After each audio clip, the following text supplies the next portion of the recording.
Para mediados del siglo XIX, la revolución industrial se había difundido desde Gran Bretaña hacia Europa Occidental y los Estados Unidos. En la segunda mitad del siglo fue avanzando hacia los países escandinavos y el este y el sur de Europa. La expresión revolución de los transportes se utiliza para hacer referencia al conjunto de innovaciones que tuvieron lugar a partir de la década de 1830, desde el momento en el que comenzó a usarse la energía del vapor para accionar medios de transporte por tierra y por agua. Lo que podríamos llamar la era del ferrocarril y de los barcos a vapor.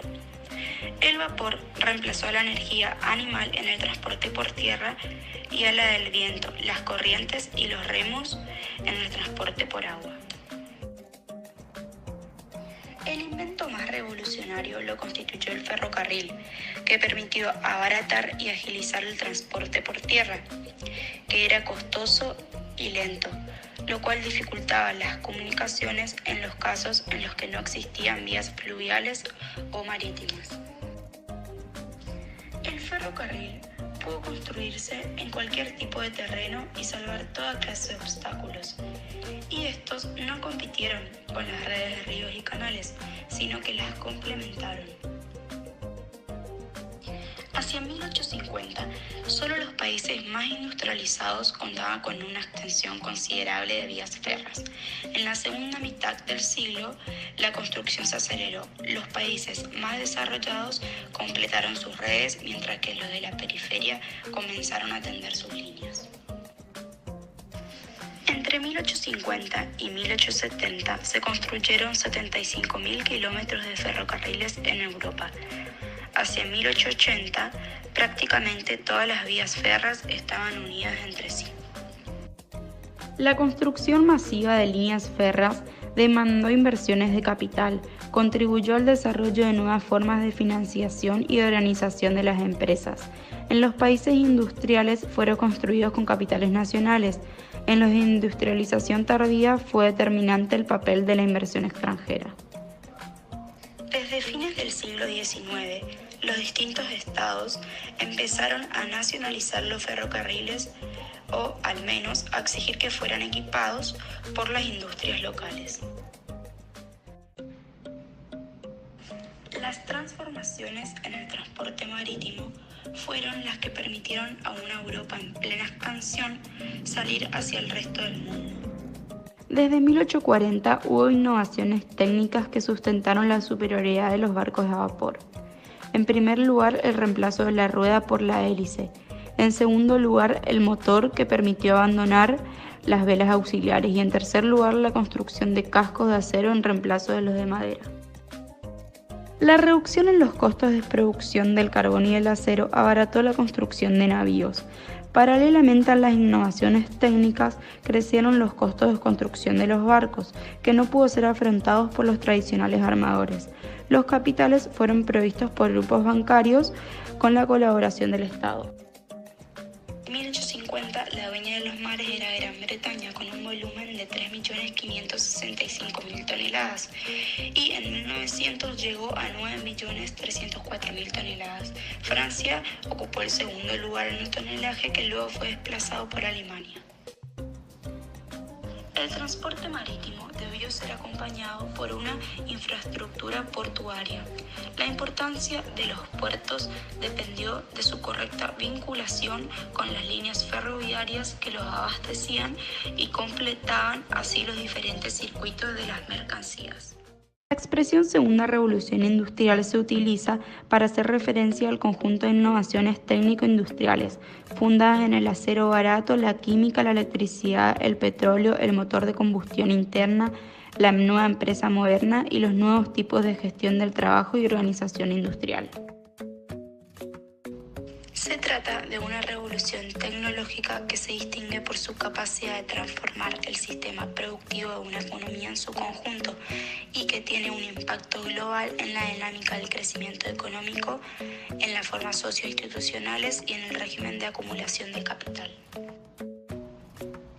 Desde el aspecto tecnológico, tecnológico se pueden distinguir dos tipos de innovaciones: las radicales, que son una verdadera revolución tecnológica, y las incrementales, que configuran un tipo de dinámica de la revolución que sigue una lógica denominada paradigma tecnológico. El paradigma guía el comportamiento de los agentes económicos y termina enraizado en su conciencia colectiva, hasta convertirse en el sentido común de sus decisiones y emprendimientos. Alcanza así la difusión de un sector a otro y a escala mundial. En segundo lugar, existen dos posturas. La del Science Push, que pone énfasis en la oferta del conocimiento científico y técnico en el proceso de innovación, en un modelo lineal que presenta la articulación, invento, innovación, difusión. La otra postura, denominada Demand Pull, se centra en la demanda del mercado, las inversiones de capital y su relación con el nacimiento de las innovaciones. Otro intento actual es la teoría evolutiva, según la cual el proceso tecnológico tiene lugar de una manera evolutiva y compleja en la que interviene el conglomerado institucional de investigación y desarrollo industrial. Alfred Chandler considera que a la par de la revolución tecnológica tuvo lugar una revolución organizacional que implicó el nacimiento de la gran empresa industrial moderna administrada por gerentes asalariados y con una organización jerárquica y descentralizada. Con la segunda revolución industrial se da el paso de la empresa personal a la empresa burocrática. Paralelamente, nace el paradigma taylorista-fordista de organización de la producción y del trabajo. La innovación tecnológica en la segunda revolución industrial. Estas innovaciones sirvieron para actualizar y relanzar la tecnología de la primera revolución industrial con perfeccionamientos. En la tecnología del vapor y la del hierro se mejoró a través de acero y turbinas. Esto ocurrió también en la producción y el consumo del carbón. El petróleo. En 1859 fue explotado comercialmente en los Estados Unidos, utilizado principalmente como fuente de iluminación. Así también le dieron uso como lubricantes y con propósitos medicinales. En la primera década del siglo XX, con la invención del motor a combustión interna, el petróleo se transforma en la principal fuente de energía para los transportes, gracias a sus fracciones más ligeras y volátiles, como la nafta y la gasolina. Hacia 1890, los inventores e ingenieros alemanes Carl Benz y Gottlieb Daimler experimentan con motores a combustión interna. Los empresarios Peugeot, Renault, Citroën, Morris y Ford fueron los que iniciaron la industria de la automotriz, siendo el paradigma industrial del siglo XX. La electricidad. A principios del siglo XIX, Alessandro Volta, con su invención de la batería, elevó la electricidad. En 1831, Michael Faraday descubrió el fenómeno de inducción electromagnética e inventó un generador manual. Samuel Morse desarrolla un telégrafo eléctrico en 1840. James Maxwell plantea que la luz es un fenómeno electromagnético. Hertz descubre las ondas eléctricas, formulando así la teoría ondulatoria de la luz. Guglielmo Marconi concibe la telegrafía sin hilos. En 1859 se construyen los primeros acumuladores de energía. Hacia 1870 se inventa la dínamo y al unirse una turbina hidráulica a una dínamo, en 1873 nace la energía hidroeléctrica. Entre 1878 y 1880 se perfecciona la lámpara eléctrica incandescente por Joseph Wilson Swan y Thomas Edison.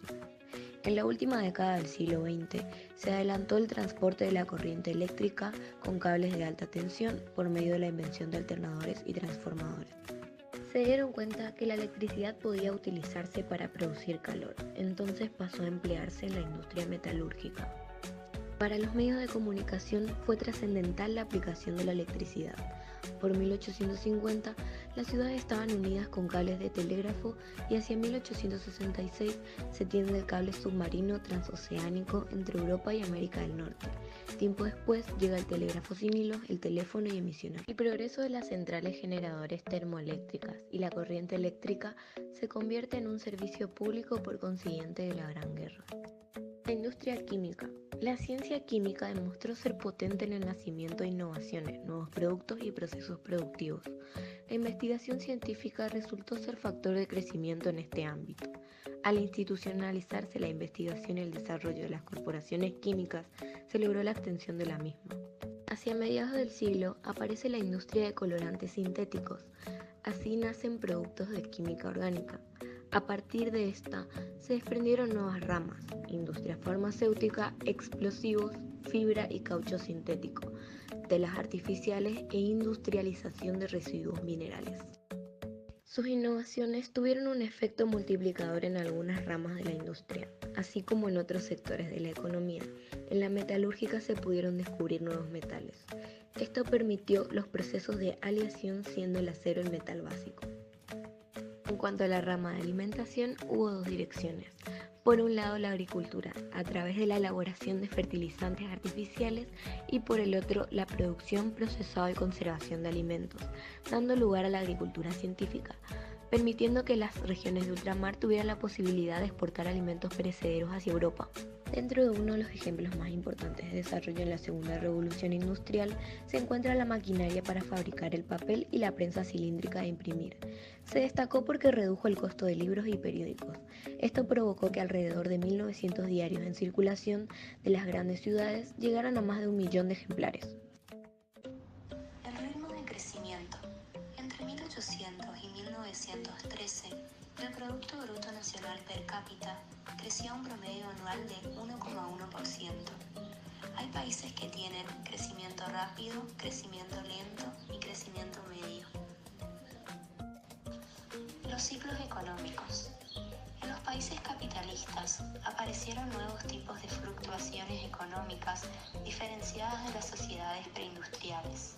En el antiguo régimen, las fluctuaciones eran a corto plazo y a largo plazo.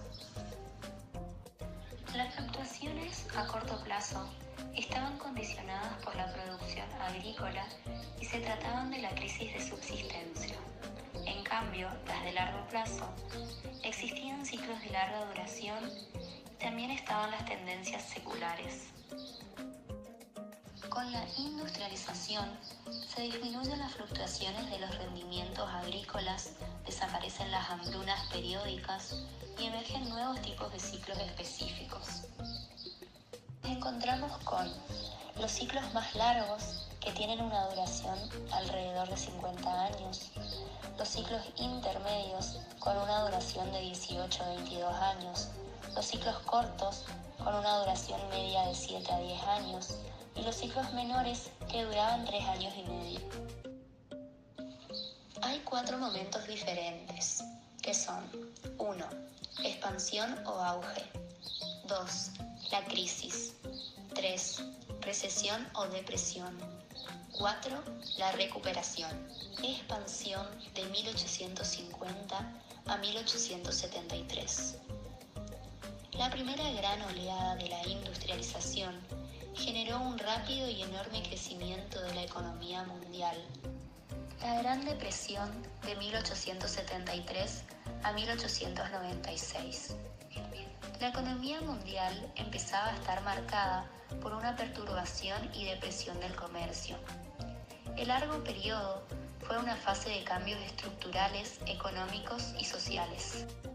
Entre 1870 y 1890, la revolución industrial se extendió a otros países, como Suiza, Holanda, Suecia, Italia y Rusia.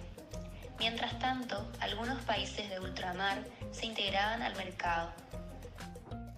Consecuencias. El riesgo empresarial volvió a aumentar, hubo una reducción en los mercados, las nuevas inversiones de capital excedían el autofinanciamiento empresarial. Lo que más preocupaba era la amplia deflación de los precios agrícolas e industriales. Esta crisis puso fin a la época del libre cambio y nació el proteccionismo económico. Después de las crisis cíclicas de 1882 y 1890, las potencias europeas se lanzaron a ganar nuevos mercados. Era el nacimiento de la era imperial. La Bella Época, 1896 a 1913.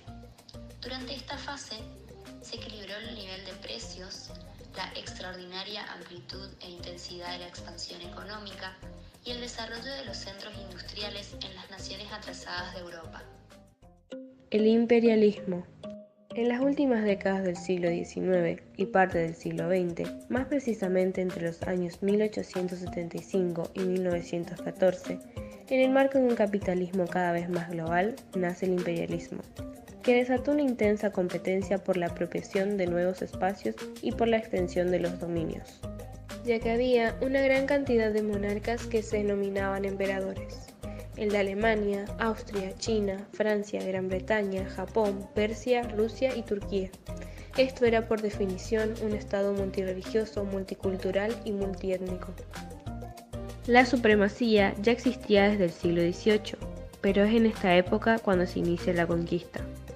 El cómo Occidente dominó al resto del mundo en pocos años, más detalladamente desde 1870 hasta 1930, puede explicarse por las mejoras tácticas y estrategias militares, la profesionalidad y agresividad de los soldados europeos, un conocimiento detallado del mundo, innovaciones tecnológicas y sobre todo el poderío de la industria propiciada por la Revolución Industrial. En resumen, los estados europeos y Estados Unidos se repartieron el mundo no occidental y ya al final arrebataron colonias a potencias europeas de segundo orden como Cuba, Filipinas y Puerto Rico. Solo se libró de este despojo territorial América Latina, formada por jóvenes repúblicas, que estaban bajo el ala protectora de Estados Unidos con la doctrina Monroe. No solo era el ánimo de lucro lo que movía a los empresarios capitalistas a este paso imperialista, también impulsos ideológicos, políticos, emocionales, patrióticos e incluso raciales. Hay motivaciones más allá de la explotación de recursos y personas con el fin de obtener dinero. La principal causa es la búsqueda de nuevos mercados donde colocar sus productos, y en épocas de proteccionismo, otros estados buscarían territorios propios. De esta manera, cualquiera que fuese el sistema político imperante, todas las metrópolis compartían el mismo criterio respecto de la función económica de las colonias. La colonización no se había hecho para desarrollar económica y socialmente a las regiones dominadas, sino para explotar las riquezas latentes en ellas en beneficio del capitalismo imperial. Las migraciones internacionales fueron un hecho característico entre los años anteriores a la Primera Guerra Mundial, entre los años 1815 y 1914. Para explicar las causas de las migraciones, podemos hablar de dos tipos de explicaciones opuestas, los pesimistas y los optimistas. Los pesimistas hacen hincapié en los factores de expulsión de los países de origen.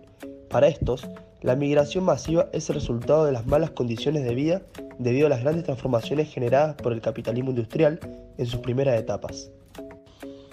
Desde esta perspectiva, se pueden observar los siguientes factores explicativos de la migración, como por ejemplo, presiones del mercado de trabajo y porque estos se integraron para crear mercados mundiales de trabajo, la revolución de los transportes, las innovaciones tecnológicas, el hambre, el desempleo y las persecuciones religiosas.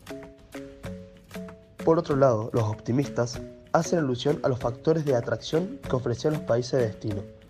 Para ellos, las nuevas oportunidades que surgían en los países eran los que los alentaban a las personas a emigrar, más que un determinado nivel de salario. Lo que importaba era la posibilidad de encontrar un empleo, por lo que los atraía a los inmigrantes eran los momentos de gran expansión de la economía en la que surgían muchas nuevas oportunidades laborales. Ganancias y pérdidas de la migración. Los inmigrantes ganaban salarios más altos en el nuevo país que en su país de origen. En el mundo, el trabajo era más productivo, por lo que era más beneficioso. La concentración de migrantes en el grupo de edad de los adultos jóvenes generaba un beneficio a corto plazo a los países receptores y una pérdida para los emisores, ya que estos cubrían los gastos de mantenerlos y formarlos desde la infancia, y llegando a la edad adulta emigraban. Se produjo una transición demográfica, que consiste en el paso de un régimen antiguo, donde predominaba la alta natalidad y la alta mortalidad, a otro moderno, en el que prevalece la baja natalidad y la baja mortalidad. La economía política de la migración internacional. Cuando el estado de origen, como el de destino, son gobernados por terratenientes, es clara la política de inmigración y la esclavitud o la servidumbre. El país de origen nunca fomentará la inmigración y reducirá los incentivos para emigrar con el fin de mantener bajo el coste de trabajo. Para que haya mucha migración internacional, los países de origen deben ser gobernados por los trabajadores, grupos neutrales, o los terratenientes deben ser poco eficaces. Magnitudes y destinos. De los destinos americanos, los Estados Unidos recibieron el mayor número de inmigrantes, con 32.600.000 entre 1815 y 1930. En segundo lugar, la Argentina con 6.400.000, luego Canadá con 4.700.000 y Brasil con 4.300.000 inmigrantes. Estados Unidos fue el lugar más elegido para emigrar por los europeos, excepto España y Portugal. Argentina fue el principal destino de los españoles y Brasil el de los portugueses.